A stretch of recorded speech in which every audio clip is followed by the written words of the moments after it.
Hi hello నమస్తే welcome to BVR TV official. మిత్రులారా, నేను మీ బీవీఆర్ రావుని. ఖగోళ అద్భుతాలను చూసేందుకు అందరం ఇష్టపడతాం.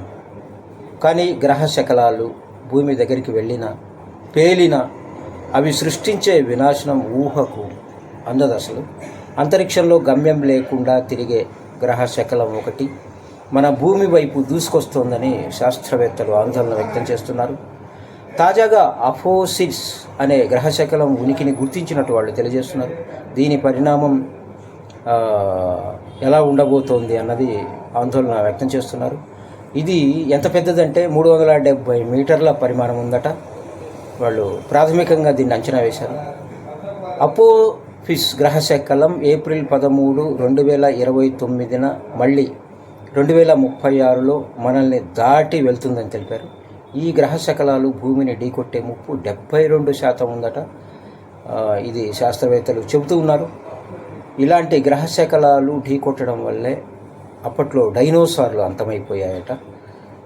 అయితే గ్రహ శకలాల నుండి భూమిని రక్షించడానికి, గ్రహాల రక్షణ సామర్థ్యాలను రూపొందించడానికి ప్రపంచవ్యాప్తంగా అంతరిక్ష సంస్థలు ఎన్నో పనిచేస్తున్నాయి. అయితే ఈ సందర్భంగా ఇస్రో చీఫ్ ఎస్ సోమనాథ్ మాట్లాడుతూ, మన జీవితకాలం 70 నుంచి 80 ఏళ్ళు. ఇలాంటి విపత్తులను మన జీవితకాలంలో చూడలేం కాబట్టి ఇది సాధ్యం కాదు అని భావిస్తున్నాం. అయితే విశ్వం చరిత్రను పరిశీలిస్తే ఇలాంటి ఘటనలు తరచూ జరుగుతూనే ఉన్నాయని తెలిపారు. అంతరిక్షంలో ఇలాంటి ఘటనలు జరిగాయని, బృహస్పతిని గ్రహశకలాలు ఢీకొట్టాయని, భూమిపై అలాంటి సంఘటన ఏదైనా జరిగితే అందరూ అంతరించిపోతారని ఆయన తెలిపారు. అయితే ఈ అంచనాలు నిజమయ్యే అవకాశాలు ఎక్కువగా ఉండటం వల్ల మనల్ని మనం సిద్ధం చేసుకోవాలని ఆయన అంటున్నారు.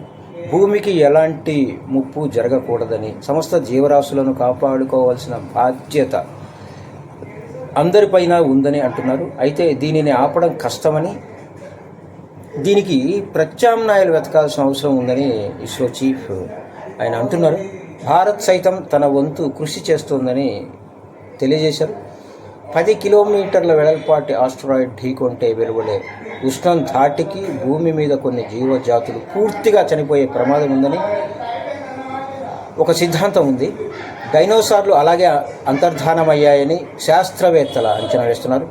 భూమిని అలాంటి ఖగోళ ప్రమాదాల నుంచి రక్షించుకునే వ్యవస్థల అభివృద్ధికి సంపన్న దేశాలు సమాయత్తమైనట్టు తెలుస్తుంది. సో ఎలాంటి ముప్పు జరగకూడదని కోరుకుందాం.